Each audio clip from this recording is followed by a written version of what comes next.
Over the past few days, several of us are considering it confirmed that it has been a dreadful start to the year for electric vehicle manufacturers. Many failures, software issues, surreal prices for the general population, and low customer confidence. But that's not all. Let's not forget the shocking case that has sparked significant controversy on social media. An EV user has tragically passed away due to an incident with the vehicle, an event that has shifted the perspective of many. Unfortunately, there is a new development affecting the EV industry. Let's talk about Ford. What is happening with them? Why have they changed plans at the last minute? In this brief presentation, we will delve into the details of what is precisely happening with Ford. We will unveil some statistics and information that they may prefer not to be widely known. Let's get started. Gasoline vehicles are making a comeback. Ford's CEO has made the surprising decision to halt the production of its electric vehicles, leaving the industry astonished and sparking excitement among those who prefer traditional cars. His perspective is that electric vehicles are harming the middle class, and the only way to avoid excessive imposition by political leaders favoring electric vehicles is to shut down their production. This shift in focus stems from significant financial losses, exceeding $4 billion in a single year, leading to the need to lay off thousands of local employees and recall numerous vehicles due to issues. Ford has undergone a significant transformation by closing the production of its most successful electric truck. This move aims to counteract policies driving the expensive electric vehicle market, as stated by Upon Us CEO Jim Farley. The decision to close the production auction of the F-150 in the Dearborn, Michigan factory, however, has deep motivations that could cast doubt on the acquisition of an electric vehicle in the future. Our narrative begins with Ford enthusiastically manufacturing vehicles with internal combustion engines, but then government intervention occurs. The government waving the flag of electric vehicles claims it is the future path, and Ford is forced to make extraordinary efforts. Joe Biden establishes emission standards so stringent that it becomes impossible to meet them without selling a significant number of electric vehicles. However, the government doesn't care whether they are ready or not. Here is where the plot thickens. Despite the government's efforts to make customers trust electric vehicles, EVs. Ironically, Ford's EVs, especially the F-150 Lightning, were expected to be the next big thing. But surprisingly, they failed to capture public attention. Dealerships resemble ghost towns, with over 90,000 electric vehicles, EVs, from Volvo and Ford. However, Ford is not alone in facing this threat. General Motors is grappling with the same issue. But unlike Ford, this is due to decisions made by its own CEO. More details on this will be addressed shortly. Even dealerships made their stance clear in an open letter to President Biden, stating unequivocally that they are not ready for this electric vehicle future, and Ford found itself caught in the middle of this complicated situation, resulting in a real disaster.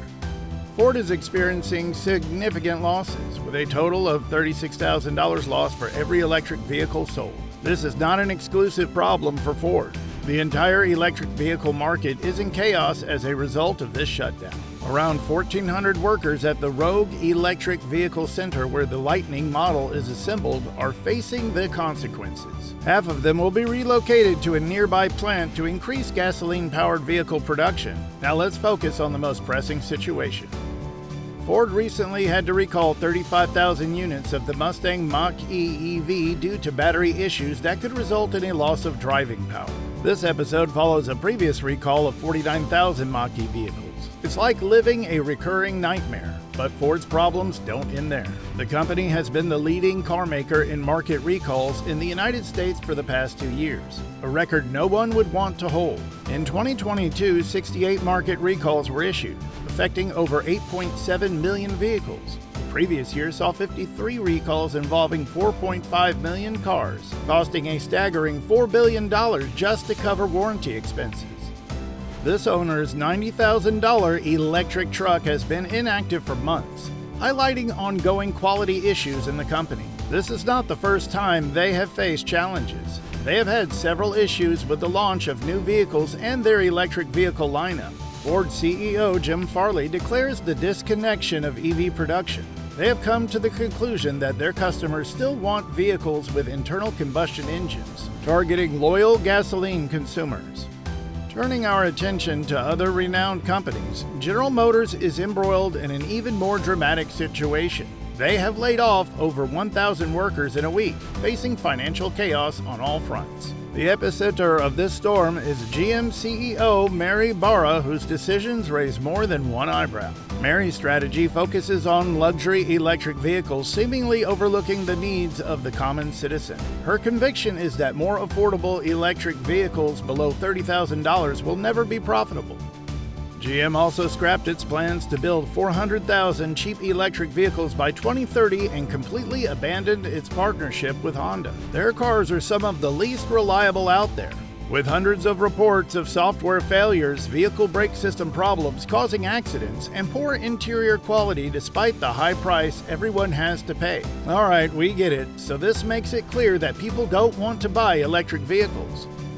But if you thought this was the only reason people avoid purchasing electric vehicles, you'd be in for a surprise. First, let's talk about reliability. It turns out EVs have nearly 80% more repair issues compared to reliable old gasoline or hybrid cars. Imagine investing a fortune in a new electric vehicle only to encounter a series of issues, from battery charging problems to body noises and more. But wait, it gets worse. Repairs for these advanced technological machines can cost you a fortune. We're not talking about a few $100s. Even a minor glitch in your electric vehicle could result in a monstrous $60,000 bill. It's practically like buying a new car just to fix the old one. And if you think that's bad, there's a guy in Canada who faced a $50,000 bill just to replace the battery in his Tesla. Yes, replacing a battery can cost almost as much as buying a completely new vehicle. The third headache for electric vehicle owners is the charging infrastructure. It's an absolute disaster. When winter comes, these cars lose their power faster than you can say charge. A drop of up to 41% in range just because it's cold. This leaves electric vehicle owners stranded, regretting their shift from reliable gasoline cars. Now let's talk about something frankly frightening: an EV on fire. Remember the case of Omar Awan? His Tesla Model S turned into a fireball after an accident that trapped him inside. This is not just a random accident. EVs catching fire have become a chilling reality, and it all boils down to lithium-ion batteries. When they fail, they go really wrong, leading to fires or even explosions. But that's not all. EVs are riddled with software failures. If you're thinking of buying an electric vehicle, our advice is to stick with gasoline or hybrids for now. So now Ford is betting on combustion cars and increasing the production of gasoline-powered Broncos and Rangers. We believe this is not the best time for EVs. There are many issues to address and resolve to dispel the uncertainty emerging from the public who are unwilling to spend their money on an EV due to its low profitability. Nonetheless, we hope they can regain the lead and rebuild the trust of their potential customers. However, they must take action right now before their customer base abandons them entirely. What are your thoughts on this? Do you think EVs are the future? Would you buy an EV? Why? Leave us your comments below. We'll be reading them. Thank you for making it this far. We invite you to join our community. Subscribe and activate the bell to connect with us and not miss any relevant news. You'll receive real-time information. Share this news with your Ford enthusiast friends. We look forward to seeing you in the next video.